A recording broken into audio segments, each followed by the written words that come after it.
जम्मू और कश्मीर से हटा राष्ट्रपति शासन, केंद्र शासित प्रदेश में सरकार गठन का रास्ता साफ, राष्ट्रपति शासन हटाने का आधिकारिक आदेश जारी। जम्मू कश्मीर में नई सरकार के गठन से पहले राष्ट्रपति शासन हटा, 2018 से था केंद्र का शासन। उमर सीएम पद की शपथ ले सकते हैं। यूपी उपचुनाव को लेकर दिल्ली में हुआ मंथन, भाजपा ने 9 सीटों पर तय किए प्रत्याशी, 1 सीट रालौद के लिए छोड़ी। राहुल गांधी महाराष्ट्र में कांग्रेस नेताओं से करेंगे मुलाकात, विधानसभा चुनाव के लिए एमवीए दलों के साथ सीट शेयरिंग और पार्टी की तैयारियों का लेंगे जायजा। बाबा सिद्दीकी को स्टेट ऑनर के साथ दफनाया गया, मर्डर की जिम्मेदारी लॉरेंस गैंग ने ली, 2 शूटर यूपी के, एक हरियाणा पंजाब का। बाबा सिद्दीकी की हत्या के बाद सलमान खान की सिक्योरिटी बढ़ी, फिल्म की शूटिंग रद्द, तमाम मंत्रियों की बढ़ाई गई सुरक्षा। आप देख रहे हैं के न्यूज, खबरों का सारथी।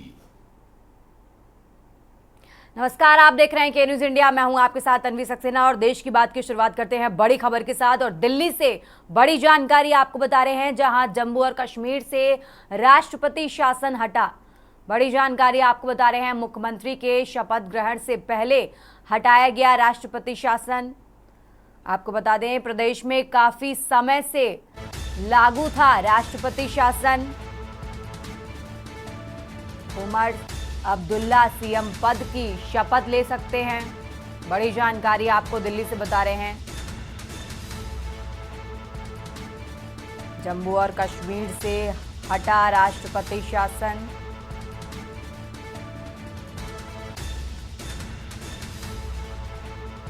दिल्ली से बड़ी जानकारी आपको बता रहे हैं।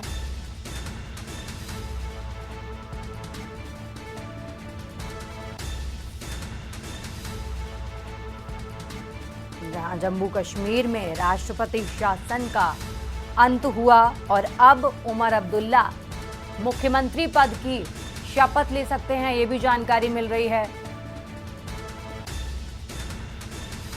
आपको बता दें, गृह मंत्रालय ने इस संबंध में एक अधिसूचना जारी की है।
दिल्ली से बड़ी जानकारी आपको बता रहे हैं, जहां जम्मू और कश्मीर में राष्ट्रपति शासन का अब अंत हो गया है और माना जा रहा है कि अब उमर अब्दुल्ला मुख्यमंत्री पद की शपथ भी ले सकते हैं। अब देखना होगा कि कौन सी तारीख होगी जिसमें अब उमर अब्दुल्ला राष्ट्रपति शासन की मुख्यमंत्री पद की शपथ लेते नजर आएंगे। और ज्यादा जानकारी के लिए हमारे साथ विशेष संवाददाता अखिलेश जी जुड़े हुए हैं। अखिलेश जी, एक गृह मंत्रालय की तरफ से अधिसूचना जारी की गई है, अब जम्मू और कश्मीर में राष्ट्रपति शासन का अंत भी हो गया है।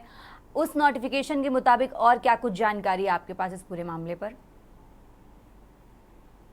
जम्मू कश्मीर विधानसभा चुनाव खत्म होने के साथ ही नेशनल कॉन्फ्रेंस और कांग्रेस को मिले गठबंधन के बाद गठबंधन के तरफ से उमर अब्दुल्ला ने एलजी सिन्हा को वहां पर एक पत्र सौंप कर सरकार बनाने का अपना दावा पेश किया। इसके बाद जम्मू कश्मीर के उपराज्यपाल ने केंद्रीय गृह मंत्रालय को एक पत्र भेजा था कि यहाँ पर हुए विधानसभा चुनाव में पार्टी को मिली जीत में उमर अब्दुल्ला सरकार बनाना चाहते हैं, उनके तरफ से दावा पेश किया गया है।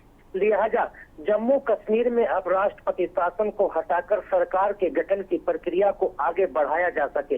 इसके बाद केंद्रीय गृह मंत्रालय ने अब फैसला लिया है और केंद्रीय गृह मंत्रालय ने जम्मू कश्मीर राज्य से राष्ट्रपति शासन हटाकर नए सरकार के गठन की प्रक्रिया को आगे बढ़ाने का नोटिफिकेशन जारी किया है। अब जम्मू कश्मीर के उपराज्यपाल सिन्हा को यह अधिकार हो गया है कि वो वहां पर अगली सरकार के गठन की प्रक्रिया को शुरू करें और नई सरकार के गठन के लिए जिस भी पार्टी को जीत मिली है उसके दावे के आधार पर उसको शपथ ग्रहण करा के वहां पर सरकार बनाने का काम करें। जी बिल्कुल, बहुत बहुत शुक्रिया अखिलेश जी तमाम जानकारी हमारे दर्शकों तक पहुंचाने के लिए। और खबर आपको बता रहे हैं दिल्ली से बड़ी जानकारी, जहां गृह मंत्रालय की तरफ से एक अधिसूचना जारी की गई है और अब माना जा रहा है कि उमर अब्दुल्ला मुख्यमंत्री पद की शपथ ग्रहण करते नजर आएंगे। बड़ी जानकारी आपको बता रहे हैं, अब जम्मू और कश्मीर में राष्ट्रपति शासन का अंत हो गया है और अब उमर अब्दुल्ला मुख्यमंत्री पद की शपथ ग्रहण करते नजर आएंगे।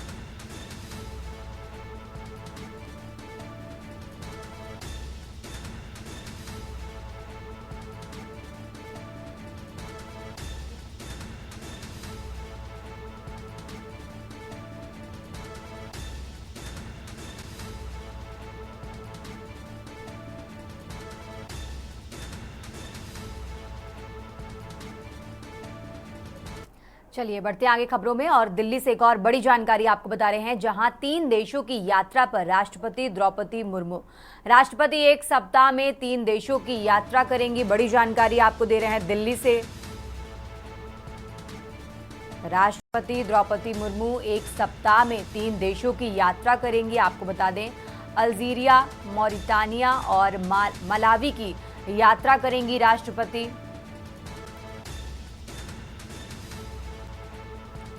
और यात्रा के पहले चरण के लिए अल्जीरिया पहुंची राष्ट्रपति द्रौपदी मुर्मू। बड़ी जानकारी आपको दिल्ली से बता रहे हैं, जहां राष्ट्रपति द्रौपदी मुर्मू अब एक सप्ताह में 3 देशों की यात्रा करती नजर आएंगी और यात्रा के पहले चरण के लिए अल्जीरिया पहुंची हैं राष्ट्रपति द्रौपदी मुर्मू।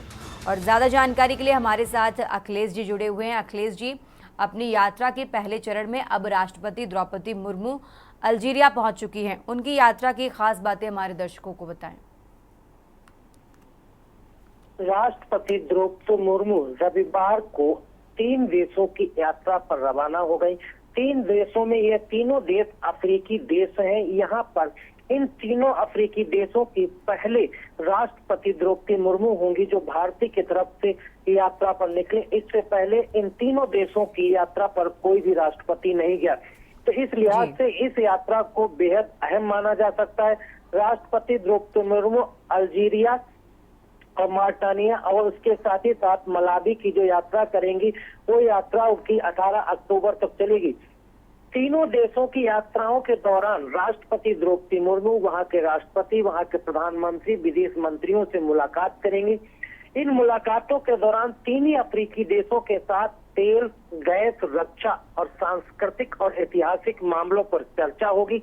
इसके साथ ही साथ दोनों देशों के बीच रणनीतिक तौर पर रक्षा क्षेत्र में, तेल के क्षेत्र में, गैस के क्षेत्र में और खासकर आंतरिक क्षेत्र में तीनों देश मिलकर एक साथ क्या कर सकते हैं और आपस में द्विपक्षीय वार्ता के दौरान दोनों देशों के बीच क्या क्या बड़ा किया जा सकता है।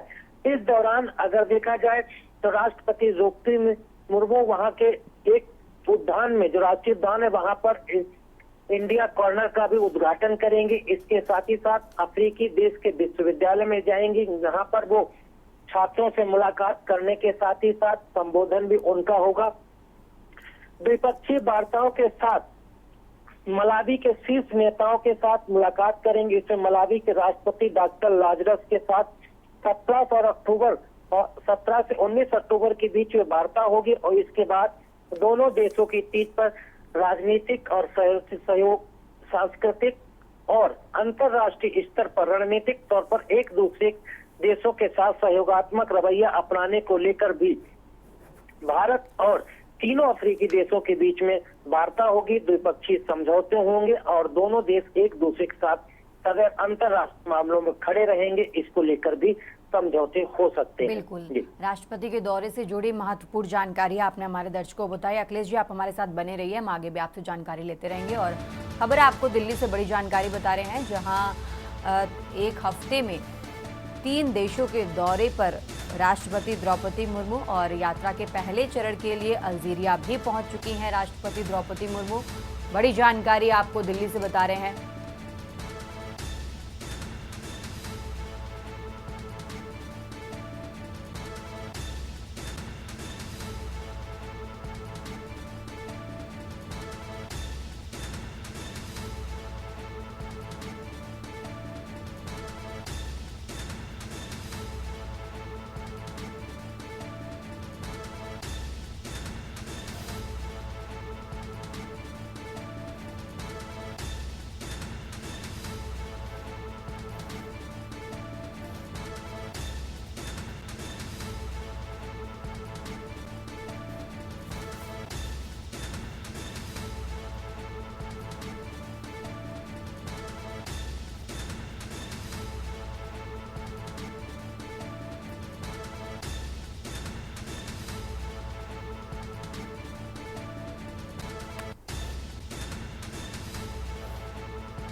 देश की बात में अब बात कर रहे हैं दिल्ली की, और दिल्ली से एक बड़ी जानकारी आपको बता रहे हैं, जहां बीजेपी अध्यक्ष जेपी नड्डा के आवास पर बैठक हुई। आपको बता दें, यूपी उपचुनाव के लिए 10 सीटों पर इस बैठक में मंथन हुआ है और मुख्यमंत्री योगी आदित्यनाथ इस बैठक में मौजूद रहे। साथ ही गृह मंत्री अमित शाह, यूपी बीजेपी अध्यक्ष भूपेंद्र चौधरी, साथ ही दोनों डिप्टी सीएम केशव प्रसाद मौर्य और ब्रजेश पाठक भी इस बैठक में शामिल थे। आपको बता दें, आरएलडी निषाद को सीट देने पर बीजेपी नेतृत्व बड़ा फैसला लेगा।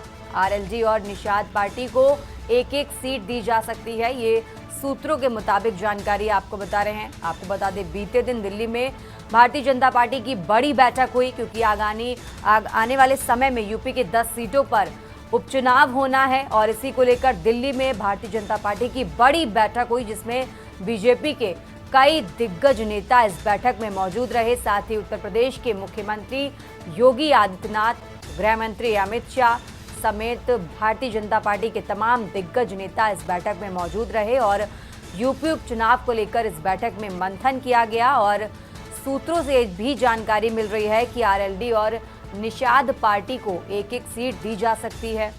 बड़ी जानकारी आपको दिल्ली से बता रहे हैं।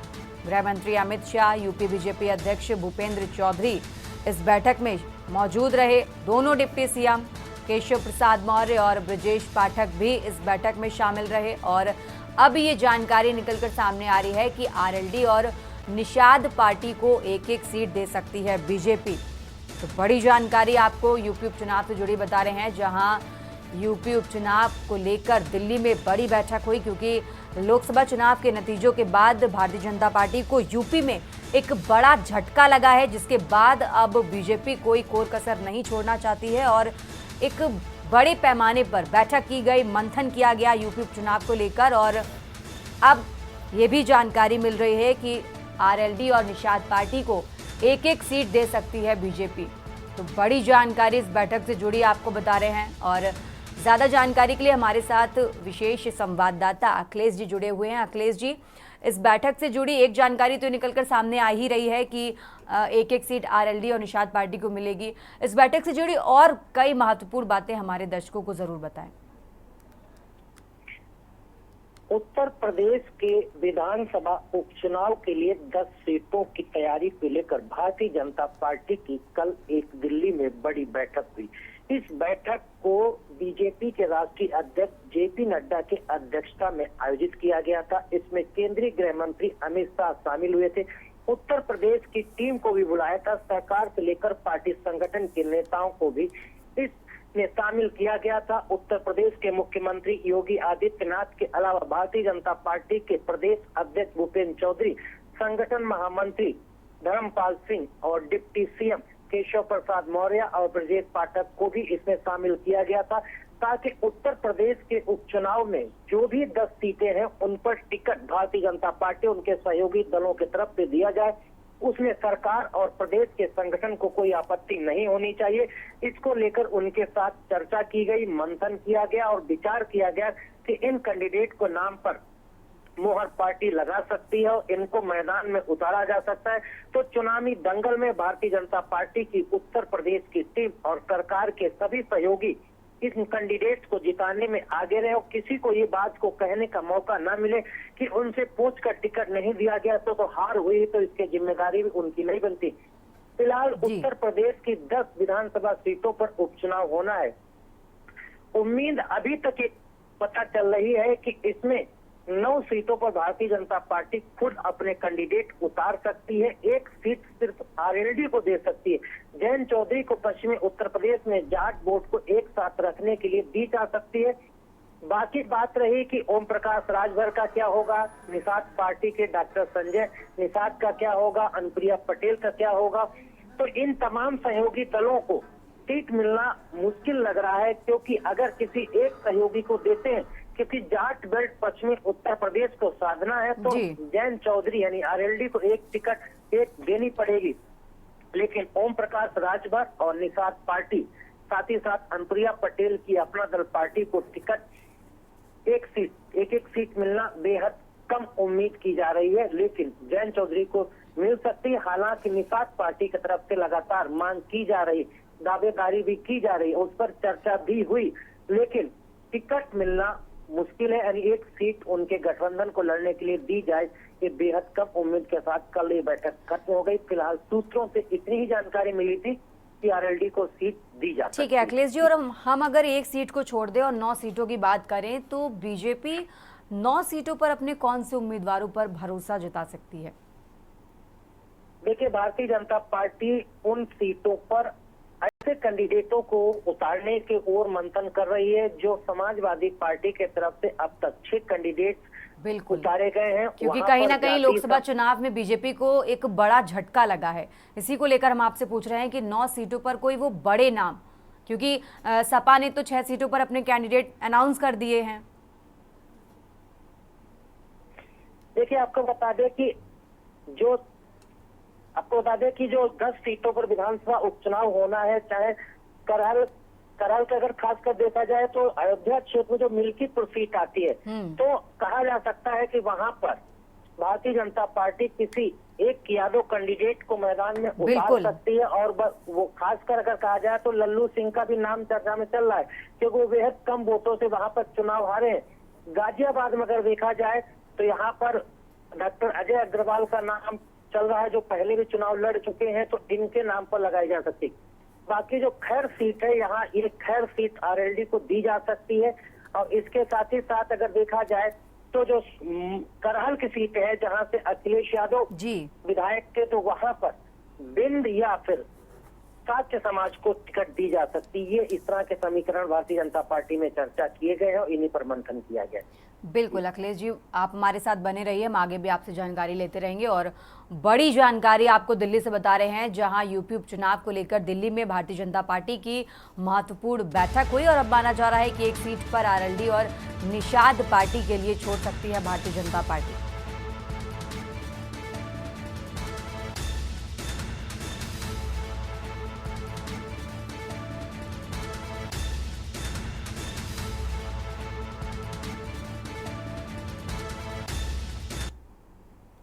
खबरों का सिलसिला लगातार जारी रहेगा, यहाँ रुकते हैं एक छोटे से ब्रेक के लिए।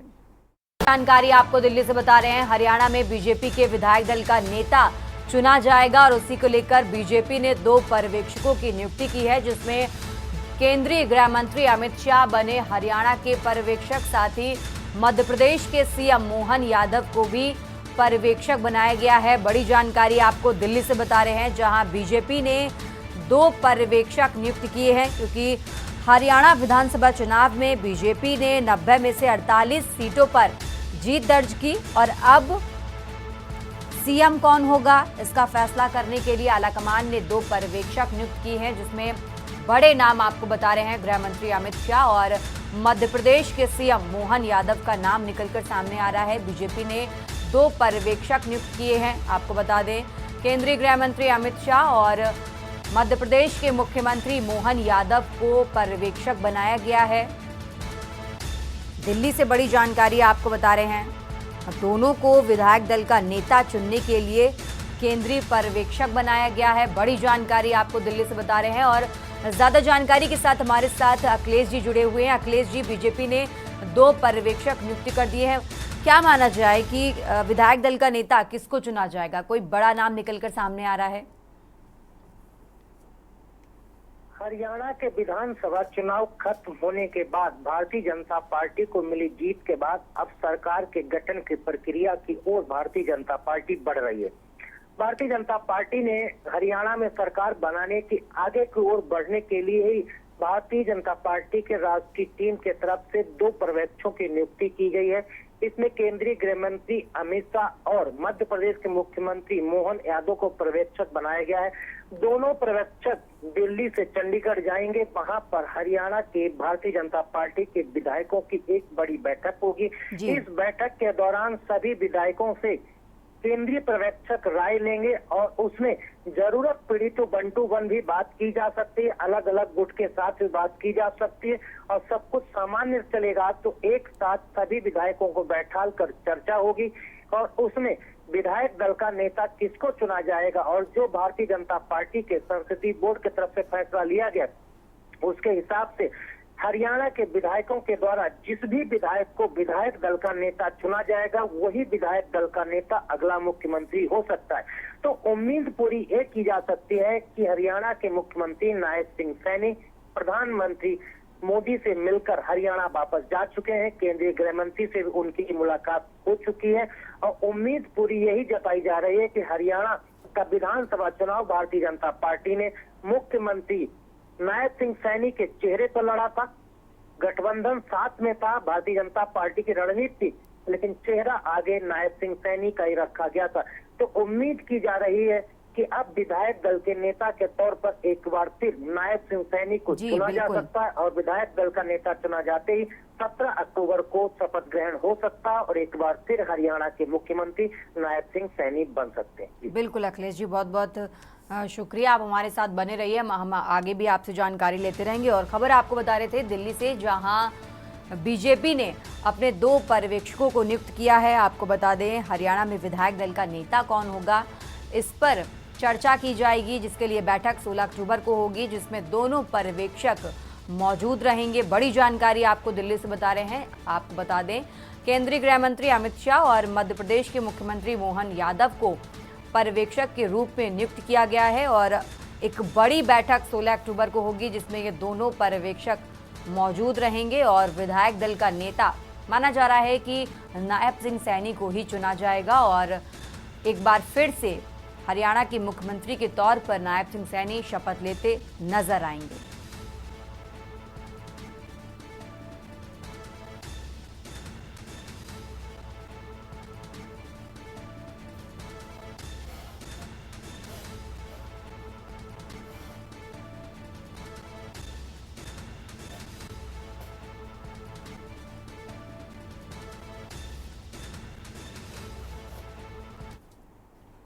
खबरों में आगे बढ़ते हैं। महाराष्ट्र दौरे पर आज राहुल गांधी। दिल्ली से बड़ी जानकारी आपको बता रहे हैं, जहां महाराष्ट्र दौरे पर कांग्रेस नेता राहुल गांधी। आपको बता दें कांग्रेस नेताओं से करेंगे मुलाकात राहुल गांधी।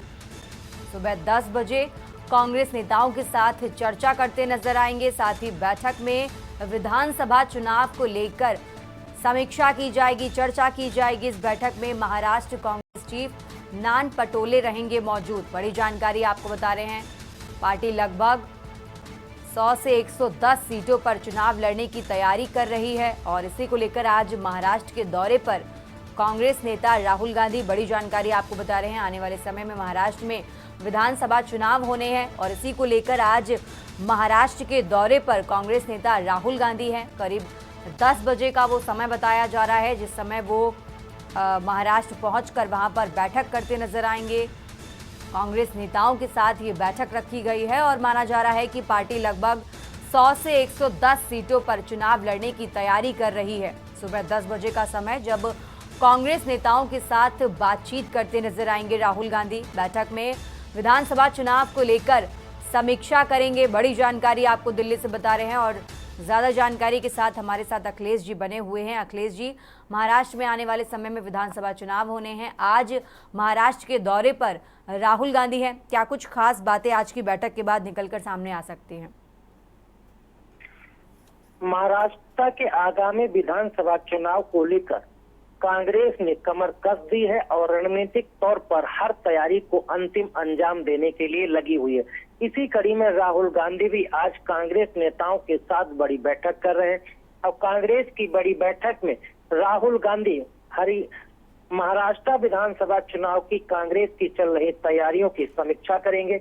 इसके साथ ही साथ वहां पर विधानसभा चुनाव में जो करीब 1600 आवेदकों ने अपना नामांकन दाखिल किया है कि वो पार्टी के तरफ से टिकट चाहते हैं और कांग्रेस के चुनाव चिन्ह पर वो टिकट लेकर विधानसभा चुनाव लड़ना चाहते हैं।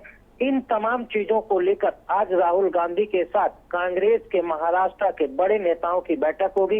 इसमें महाराष्ट्र के कांग्रेस के प्रदेश अध्यक्ष नाना पटोले, विजय बट्टीपार, पृथ्वीराज चौहान, बाला साहब थोराट, वर्षा गायकवाड़ और रमेश चिंतला शामिल होंगे। ये सभी बड़े नेता आज कांग्रेस के सांसद राहुल गांधी के साथ चर्चा करेंगे और इसमें यह तय किया जाएगा कि कांग्रेस से टिकट मांगने वालों की संख्या इस बार बहुत ज्यादा है। वो करीब 1600 से ज्यादा लोग अभी टिकट मांगने के लिए अपना नामांकन पार्टी को भेज चुके हैं और इनकी संख्या अभी और बढ़ने की उम्मीद है।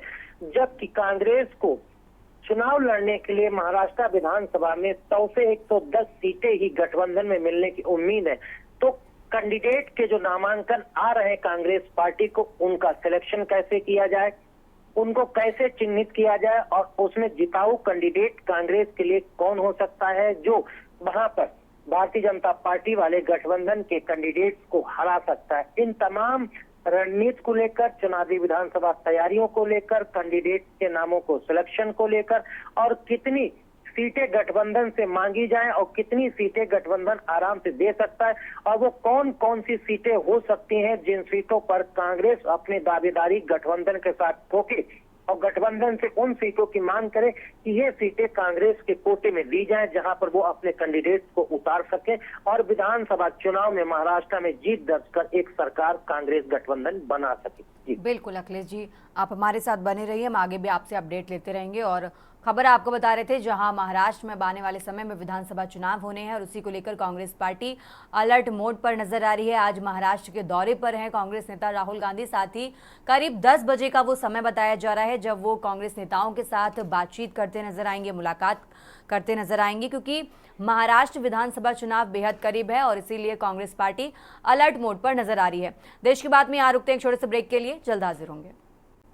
देश की बात में एक बार फिर से आप सभी का स्वागत है। रुक करते हैं खबरों का और दिल्ली से बड़ी जानकारी आपको बता रहे हैं जहां पूर्व बीजेपी सांसद हरनाथ सिंह का बड़ा बयान सामने आया है। उन्होंने सलमान खान से बिश्नोई समाज से माफी मांगने की मांग की है। आपको बता दें, मुंबई में हुई एनसीपी नेता बाबा सिद्दीकी की हत्या के मामले में पकड़े गए शूटर्स का संबंध लॉरेंस बिश्नोई गैंग से निकला। इसके बाद इस हत्याकांड में बॉलीवुड एक्टर सलमान खान का लिंक भी जोड़ा जा रहा है और इसी मामले को लेकर अब पूर्व बीजेपी सांसद का बड़ा बयान सामने आया है।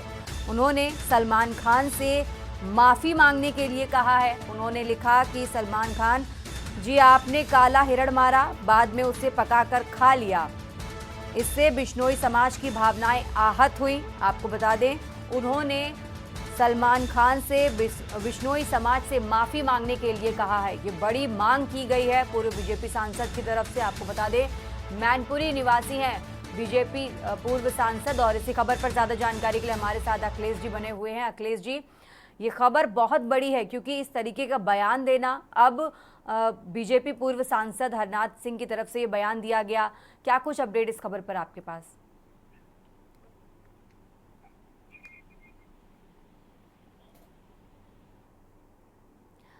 अखिलेश जी से संपर्क नहीं हो पा रहा है और खबर आपको दिल्ली से बड़ी जानकारी बता रहे हैं, जहां बीजेपी के पूर्व सांसद हरनाथ सिंह की तरफ से सलमान खान से माफी मांगने के लिए कहा गया है। खबरों में आगे बढ़ते हैं और दिल्ली पुलिस सूत्रों के हवाले से जुड़ी बड़ी खबर आपको बता रहे हैं, जहां नॉर्थ डिस्ट्रिक्ट पुलिस की बड़ी कार्रवाई। एक साथ कई थानों की चिट्ठा मुंशी लाइन में भेजे गए। नॉर्थ डिस्ट्रिक्ट के 7 थानों में हुई कार्रवाई। सूत्रों से मिली जानकारी के मुताबिक आपको बता रहे हैं, एलजी हाउस पर अरेंजमेंट में लगाया गया।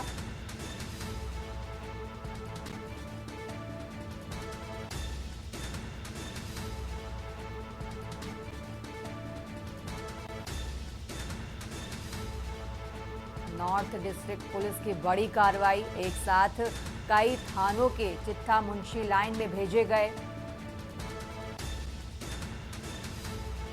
और आपको बता दें, 7 थानों में ये बड़ी कार्रवाई की गई है और सूत्रों के मुताबिक एलजी हाउस पर अरेंजमेंट में लगाया गया।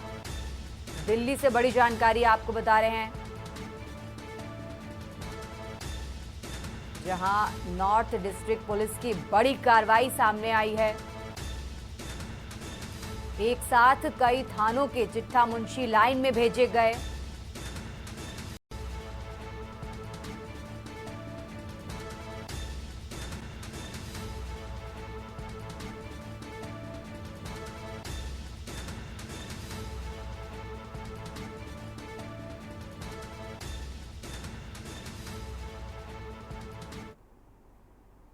रुक करते हैं अगली खबर का। एयर इंडिया की फ्लाइट को मिली उड़ाने की धमकी। दिल्ली से बड़ी जानकारी आपको बता रहे हैं, जहां एयर इंडिया की फ्लाइट को मिली उड़ाने की धमकी। न्यूयॉर्क जा रही फ्लाइट को बम से उड़ाने को कहा। आपको बता दें, मुंबई से न्यूयॉर्क जा रही थी फ्लाइट और की गई डाइवर्ट। और फ्लाइट को दिल्ली के आईजीआई एयरपोर्ट पर लैंड कराया गया। इस धमकी के बाद सभी यात्रियों को फ्लाइट से सुरक्षित उतारकर जांच की गई। मुंबई से न्यूयॉर्क जा रही थी फ्लाइट और इस धमकी के बाद इसको डाइवर्ट किया गया और दिल्ली के आईजीआई एयरपोर्ट पर लैंड कराया गया, जिसके बाद इसकी जांच की गई। सभी यात्रियों को फ्लाइट से सुरक्षित उतारकर जांच की गई। बड़ी जानकारी आपको दिल्ली से बता रहे हैं, एयर इंडिया की फ्लाइट को मिली उड़ाने की धमकी। न्यूयॉर्क जा रही फ्लाइट को बम से उड़ाने को कहा। मुंबई से न्यूयॉर्क जा रही थी फ्लाइट और इस धमकी की जानकारी मिलते ही इसको डाइवर्ट किया गया। आपको बता दें, फ्लाइट को दिल्ली के आईजीआई एयरपोर्ट पर लैंड कराया गया, जिसके बाद सभी यात्रियों को सुरक्षित निकाला गया और जांच भी की गई। बड़ी जानकारी आपको दिल्ली से बता रहे हैं, मुंबई से न्यूयॉर्क ये फ्लाइट जा रही थी, जिसके बाद धमकी मिली और इसको डाइवर्ट किया गया और दिल्ली के आईजीआई एयरपोर्ट पर लैंड कराया गया। दिल्ली से बड़ी जानकारी आपको बता रहे हैं, सभी यात्रियों को फ्लाइट से सुरक्षित उतारकर जांच की गई। एयर इंडिया की फ्लाइट को मिली उड़ाने की धमकी। न्यूयॉर्क जा रही फ्लाइट को मिली बम से उड़ाने की धमकी। आपको बता दें, मुंबई से न्यूयॉर्क ये फ्लाइट जा रही थी, जिसके बाद ये धमकी मिली और इसको डाइवर्ट कर दिल्ली के आईजीआई एयरपोर्ट पर लैंड कराया गया।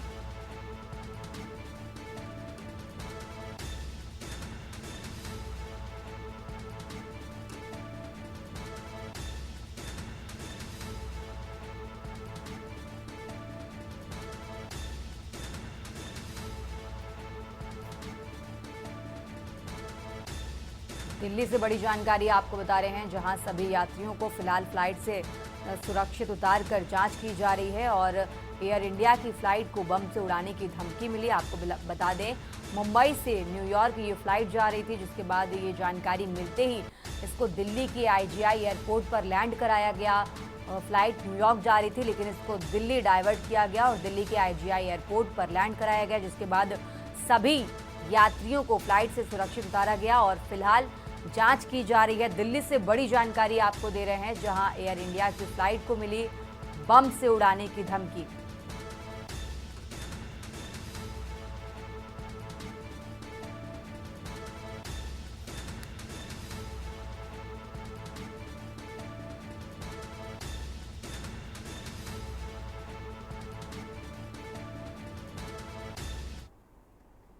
देश की बात में आप बात कर रहे हैं मध्य प्रदेश की, और मध्य प्रदेश के भिंड से बड़ी जानकारी आपको बता रहे हैं, जहां पति ने पत्नी को मारी गोली। 2 गोली लगने से महिला घायल हुई।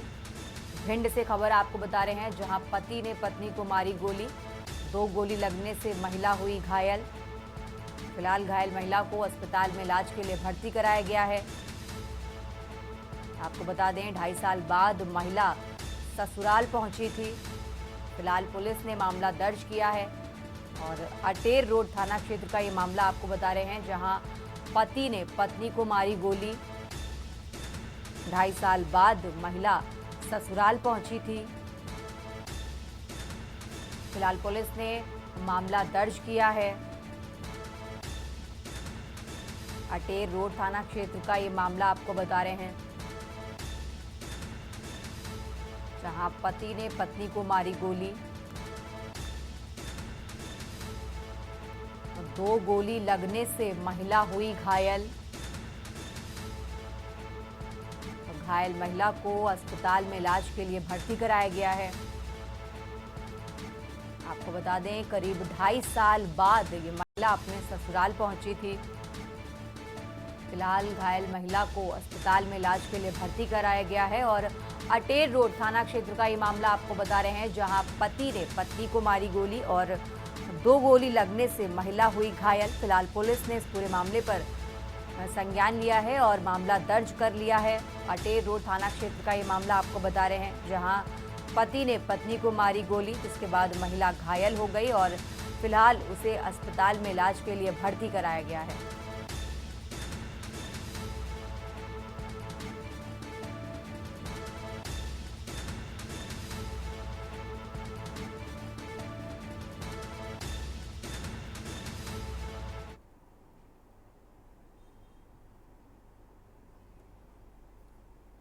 देश की बात में वक्त हो चला एक छोटे से ब्रेक का, जल्द हाजिर होंगे। ब्रेक के बाद एक बार फिर से हाजिर हैं, रुक करते हैं खबरों का। और देश की बात में अब बात कर रहे हैं उत्तर प्रदेश की, और राजधानी लखनऊ से बड़ी जानकारी आपको बता रहे हैं, जहां अधिसूचना के बाद जारी होगी भाजपा की सूची। यूपी की 10 विधानसभा सीटों पर उपचुनाव होना है। आपको बता दें, 9 सीटों पर भाजपा अपने खुद प्रत्याशी उतारेगी और केंद्रीय नेतृत्व दिल्ली की बैठक में बड़ा मंथन हुआ इस उपचुनाव को लेकर। आपको बता दें, नए चेहरों को दी जा सकती है प्राथमिकता, ये भी जानकारी मिल रही है। साथ ही मीरापुर सीट रालोद को देने पर बन चुकी है सहमति। बड़ी जानकारी आपको बता रहे हैं यूपी उपचुनाव से जुड़ी, जहां बीते दिन ही दिल्ली में भारतीय जनता पार्टी की बड़ी बैठक हुई। उस बैठक के बाद अब ये बड़ी बातें निकलकर सामने आ रही हैं कि मीरापुर सीट रालोद को देने पर सहमति बन चुकी है। 2022 के चुनाव में रालोद ने यहां पर जीत दर्ज की थी और माना जा रहा है कि इसी के मुताबिक अब मीरापुर सीट जो है वो बीजेपी रालोद को देगी। आपको बता दें, 20 अक्टूबर के आसपास अधिसूचना जारी होगी, जिसके बाद बीजेपी अपने प्रत्याशियों की लिस्ट जारी कर सकती है। यूपी उपचुनाव से जुड़ी बड़ी जानकारी आपको बता रहे हैं, 9 सीटों पर भारतीय जनता पार्टी खुद अपने प्रत्याशी उतारेगी और 1 सीट मीरापुर सीट की बात करें तो यहां पर रालोद को देती ये सीट नजर आएगी बीजेपी। और ज्यादा जानकारी के साथ हमारे साथ संदीप मिश्रा जुड़े हुए हैं। संदीप जी, जिस तरीके से दिल्ली में कल एक बड़ी बैठक हुई यूपी उपचुनाव को लेकर और अब ये जानकारी मिल रही है कि 9 सीटों पर बीजेपी अपने प्रत्याशी उतारेगी और 1 सीट रालोद को देगी, और क्या कुछ बड़ा अपडेट इस खबर पर आपके पास? देखिए, उत्तर प्रदेश की 10 उपचुनाव विधानसभा की सीटों पर उपचुनाव होने हैं। उन उपचुनाव को लेकर के केंद्रीय नेतृत्व पूरी तरीके से तैयार हो चुका है। यानी कि कल देर शाम हुई बैठक में कई महत्वपूर्ण बिंदुओं पर चर्चा की गई, क्योंकि किस तरीके से उत्तर प्रदेश की 10 सीटें हैं उपचुनाव की, उनपे कौन से उम्मीदवार कहां पर उतारने, इसको लेकर के लगभग चर्चा हुई है और लगभग ये चर्चा पूरी भी हो गई, क्योंकि बस अब प्रत्याशियों का नाम फाइनल होना बाकी रह गया है। भारतीय जनता पार्टी ने 9 प्रत्याशी अपने इस बार मैदान उत्तर प्रदेश में उतारती हुई नजर आएगी विधानसभा के चुनाव में, और 1 सीट जो मीरापुर की सीट है वो रालोद के पास जाएगी। यानी कि कहा जा सकता है वो आरएलडी उस पर चुनाव लड़ती हुई नजर आएगी, क्योंकि 2022 के चुनाव में भी आरएलडी ने वहीं पर 9 सीटों में से एक सीट सिंबल पर चुनाव लड़ी थी और जिसमें जीत हासिल की थी। तो अब ये माना जा रहा है कि एक सीट वो आरएलडी के पास चली जाएगी, बाकी सीटों पर जो है भारतीय जनता पार्टी तैयारी करती हुई नजर आएगी, क्योंकि जिस तरीके से लगातार भारतीय जनता पार्टी उत्तर प्रदेश के इन 10 सीटों को लेकर के पहले से मंथन शुरू कर चुकी है और साफ तौर पे अपने जो मंत्री हैं उन मंत्रियों को सीटें भी बांटी जा चुकी हैं। तो अब मेहनत की बात है कि किस तरीके से वहां पर उतार करके अपने प्रत्याशियों का मनोबल जो है वो भारतीय जनता पार्टी बढ़ाएगी। ये भी माना जा रहा है कि 20 अक्टूबर तक इससे पहले उपचुनाव होने की सूचना जारी हो सकती है, क्योंकि महत्वपूर्ण चीजें है कि काफी वक्त से 6 महीने का समय हो चुका है और लगभग 6 महीने से ज्यादा कोई भी सीट खाली नहीं हो सकती है। तो अब निश्चित तौर पे ये अधिसूचना जो है जारी हो जाएगी कि जिससे कि चुनाव जो है बहुत जल्द कराए जा सके। संदीप जी, कौन सी डेट, कोई डेट मतलब निकल कर सामने आई हो जिस तक बीजेपी अपनी लिस्ट अनाउंस कर सकती है प्रत्याशियों की? देखिए, ये माना जा रहा है कि आने वाले 1-2 दिनों के अंदर भारतीय जनता पार्टी अपनी लिस्ट जो है जारी कर देगी। पहली लिस्ट जो जारी करेगी वो 4-5 लोगों की लिस्ट जारी करेगी जिनके नाम फाइनल होंगे, जो लगभग उतना ही माने जा रहे हैं। उसके बाद से कुछ नाम ऐसे हैं जिन नामों पर संशय अभी तक बना हुआ है, जिस पर जो है भारतीय जनता पार्टी स्वयं नेतृत्व कर रही है उत्तर प्रदेश से।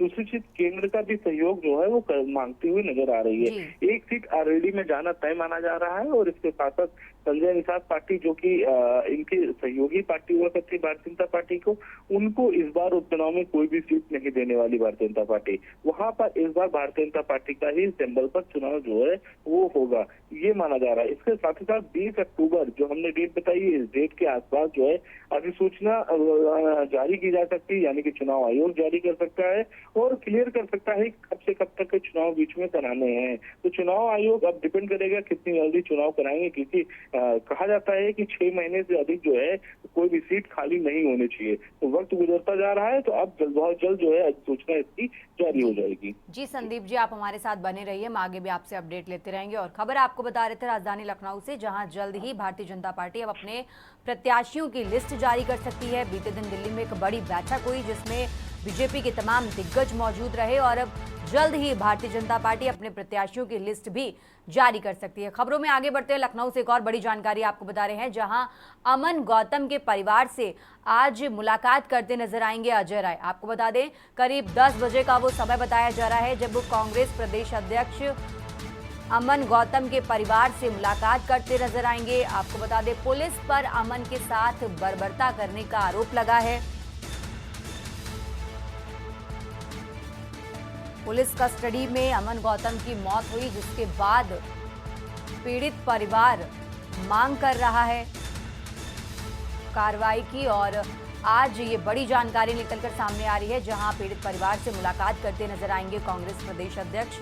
उनके आवास पर करीब 10 बजे का समय बताया जा रहा है जब कांग्रेस प्रदेश अध्यक्ष पीड़ित परिवार के साथ बातचीत करेंगे, मुलाकात करते नजर आएंगे। बड़ी जानकारी आपको लखनऊ से बता रहे हैं, अमन गौतम के परिवार से मिलेंगे अजय राय।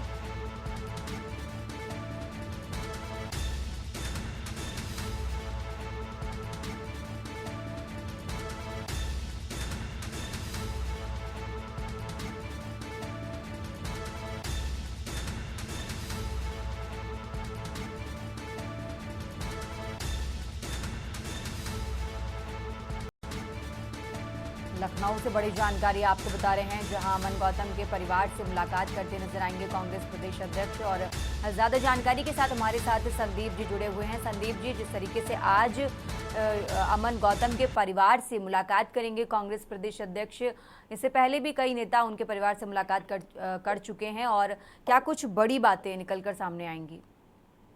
देखिए, इंदिरा नगर में अमन गौतम का घर है, वहां पर अमन गौतम के घर जो है कांग्रेस के प्रदेश अध्यक्ष अजय राय जाएंगे, मुलाकात करेंगे, उनके परिजन से मुलाकात करेंगे। क्योंकि अमन गौतम की अगर बात करें, अभी कुछ दिन पहले जो है पुलिस कस्टडी में मौत हो गई, ऐसा परिवार वालों का कहना है। परिवार वालों का साफ तौर पे कहना है कि अमन गौतम घर पे बैठे हुए थे और पुलिसकर्मी जो है वहां पर आते हैं और उनको जो है बुला करके थाने की तरफ ले जाते हैं, जहाँ पर फिर उसके बाद उनकी लाश मिलती है। संदीप जी, जिस तरीके से इस पूरे मामले में पीड़ित परिवार वालों का कहना है कि पुलिस कस्टडी में मौत हुई, लेकिन पोस्टमार्टम जो रिपोर्ट की अगर हम बात करें उसमें तो हार्ट अटैक निकलकर सामने आया है।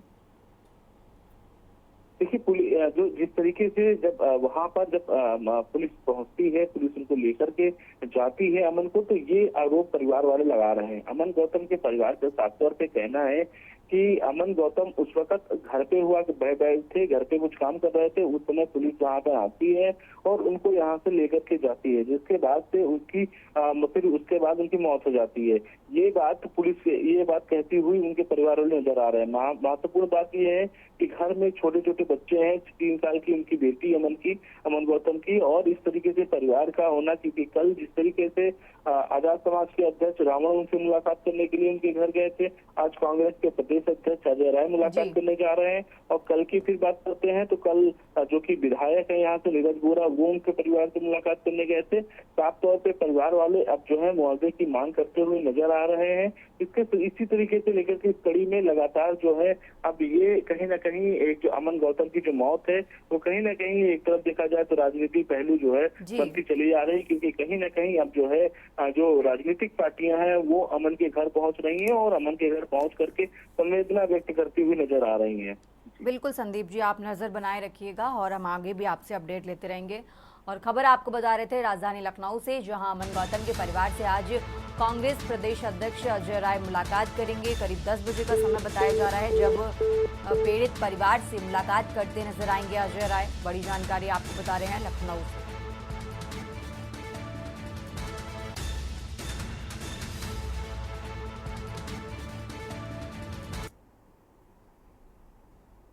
इस बुलेटिन में फिलहाल इतना ही। आप देखते रहिए के न्यूज़ इंडिया।